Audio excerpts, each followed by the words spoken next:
मध्ये ती लहानसं लेकरू उठलं, हट्टी लेकर असतात, उठलं आणि ते आईच्या असं हाताला धरून हलवा लागलं. सांग याला काय म्हणतात.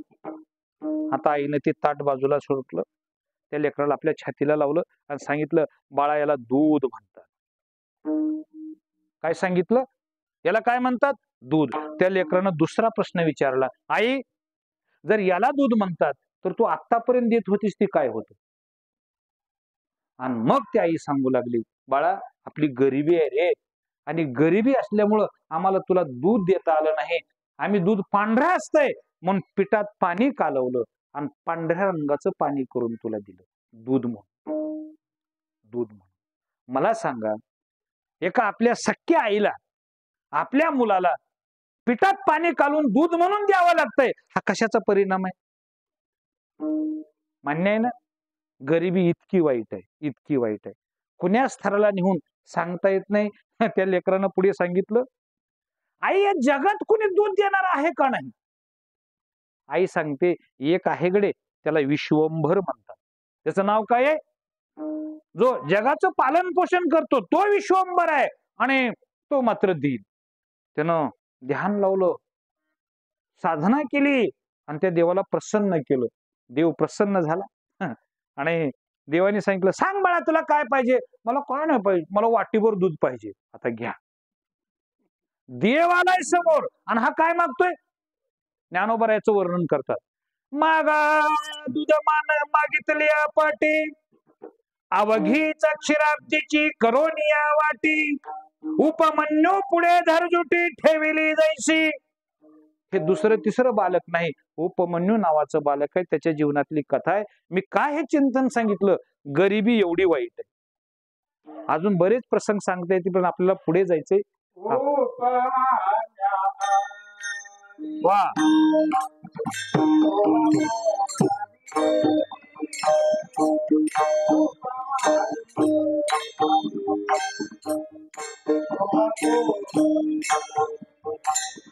उपमन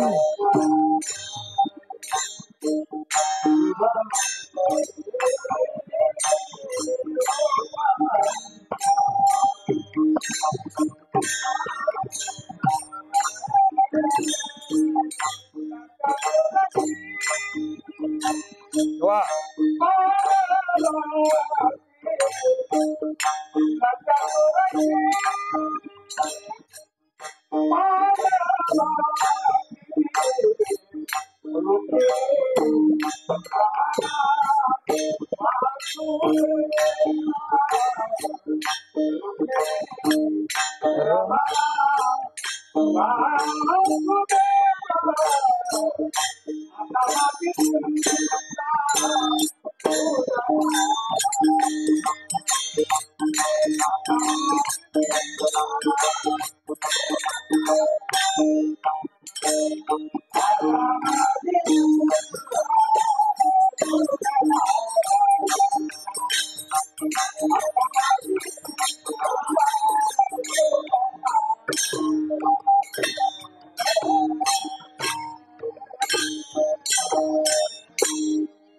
हे नारायणा, माझी संपूर्ण चिंता आता तुझ्या हातात, तुझ्या स्वाधीन.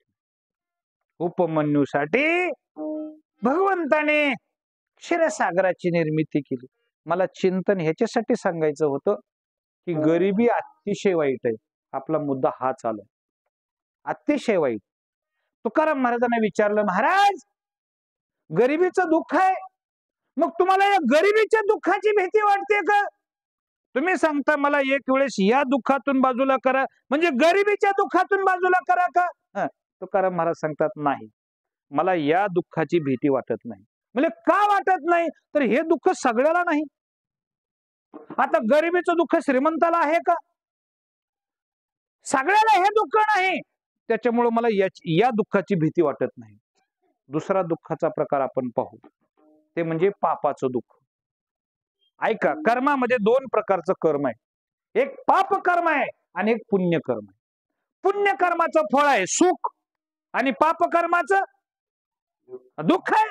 केले कर्म झाले त्याची भोगा आले, उपजले मेले आपलं जसं कर्म असेल तसं फळ भोगावं लागतं. आणि पुन्हा ऐका, देवालाही हे कर्म चुकलं नाही.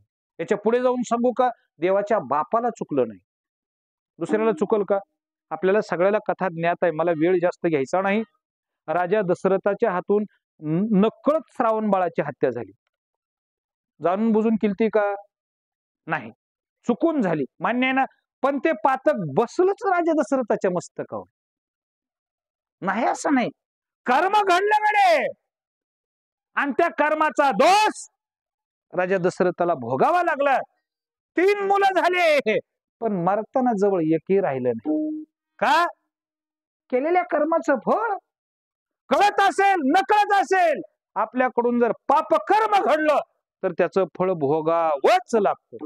तुकोबाराने विचारलं, महाराज तुम्हाला पापाच्या दुःखाची भीती वाटते? तुकोबाराय सांगतात, नाही. म्हणजे का बरं? तर हे दुःख सगळ्यांना नाही, पुण्यवानांना हे दुःख आहे का? नाही. म्हणून मला पापाच्या दुःखाची भीती वाटत नाही, मला गरिबीच्या दुःखाची भीती वाटत नाही. तुकोबाराने विचारलं, मग तुम्ही बोट करून सांगता नेमकं तुम्हाला भीती वाटणारं दुःख कोणचं आहे? आणि मग तुकोबाराय सांगतात, मला ज्याची भीती वाटते ना, ते दुःख कुणाच्याच बापाला चुकत नाही. मग कोणचं दुःख आहे बाबा ते? मग कुणी असू द्या, हब असला तरी त्या दुःखाला सामोरं जावं लागतं. शेतकरी असला तरी दुःखाला सामोरं जावं लागतं. विलक्षण लढवून निवडून आला तरी त्या दुःखाला सामोरं जावं लागतं. त्या दुःखाचं नाव आहे मरण.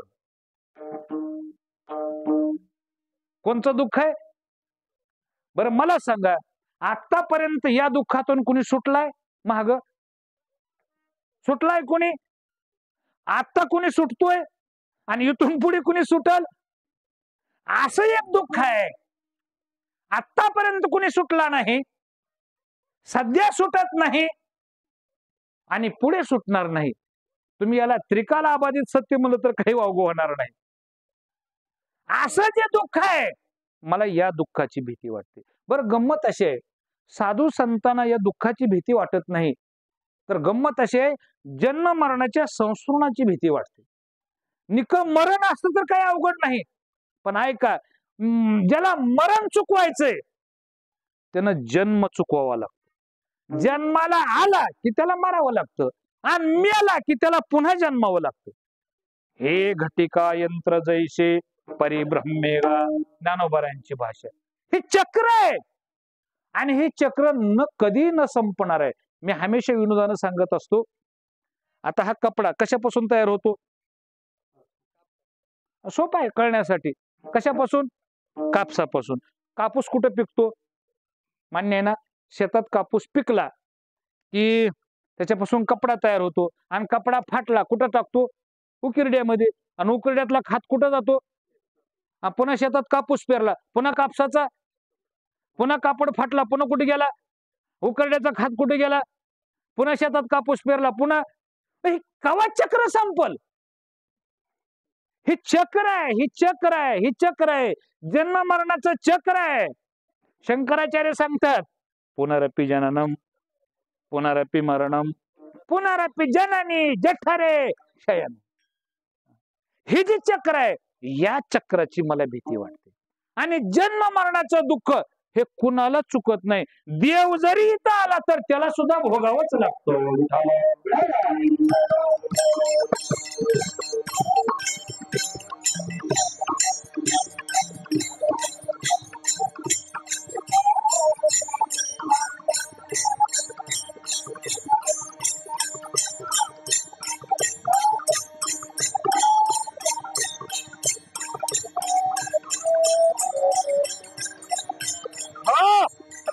आणि पुन्हा ऐका, या जन्म मरणाच्या भानगडीमध्ये देव सुद्धा हस्तक्षेप करत नाही. तुम्ही जर पुराण उघडून पाहिलं, महाभारतातली एक फार मोठी कथा आहे, ऐकत जा कधी कधी महाभारतातल्या कथा. कौरव पांडवांचं युद्ध चालू होतं, आणि त्या युद्धामध्ये जाणून बुजून अर्जुनाला दूर नेण्यात आलं, आणि अभिमन्यूचा घात केला. आता अभिमन्यू कोण आहे? अर्जुनाचा मुलगा आहे. आणि कृष्णाचा कोण आहे? बरं, निका भाचा नाही, एकुलता एक भाचा आहे. आता मला सांगा, परत दिवस मोळायला आले कोण कोण? अर्जुन कृष्ण आले. त्यावेळेस तो अभिमन्यू त्या रणभूमीमध्ये असा रक्ताच्या थारोळ्यात पडलेला होता. मान्य आहे ना? मृत्यूच्या शेवटाच्या घटका मोजत होता. मग त्या वेळेमध्ये देवाला उठवायला काय अडचण होती गडे? सांगा बर. यानं उठवलं तर नाही, पण रडला भरपूर. कोण? रडला, भरपूर रडला. अर्जुनाबरोबर रडू लागला. तोंडात माती घालू घालू रडला, पण नाही उठवलं. का उठवलं नाही? त्याचं एकच कारण आहे, कुणाच्याही जन्म मरणाच्या भानगडीत हा हस्तक्षेप करत नाही. माझा मुद्दा हा आहे. जन्म आणि मृत्यू आहे, याच्या बाबतीमध्ये देव नाही ढवळाढवळ करत. हा, तुमचं कर्म त्याला जबाबदार आहे, मान्यच करावं लागेल. आगा कर्मी जे उरावे, ज्ञानोबरायांची भाषा. ज्ञानोबराय सांगतात, तुम्हाला जो जन्म भेटतो ना, कशाच्या द्वारे? तुमचं राहिलेलं कर्म भोगायला, आणि ते कर्म भोगण्यासाठी जन्म आहे. हे विशेष आहे, विशेष. म्हणून आपण कर्म करण्याचं आपल्याला स्वातंत्र्य या जीवाला. मृत्यू लोक काय श्रेष्ठ आहे याचं एकच कारण आहे, आपल्याला कर्म करण्याचं स्वातंत्र्य आहे. तुम्ही चांगलं कर्म कराकडे, तुम्ही या दुःखाच्या खाईत पडणार नाही. आणि म्हणून एके ठिकाणी तुकोबरा देवाला विनंती करतात, मज सोडावे दातारा, मज सोडावे दातारा,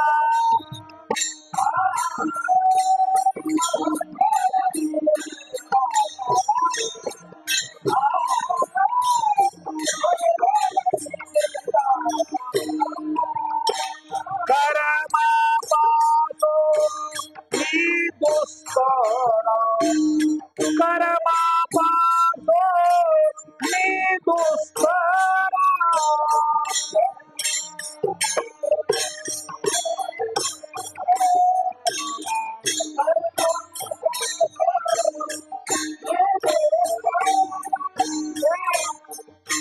मज सोडावे दातारा,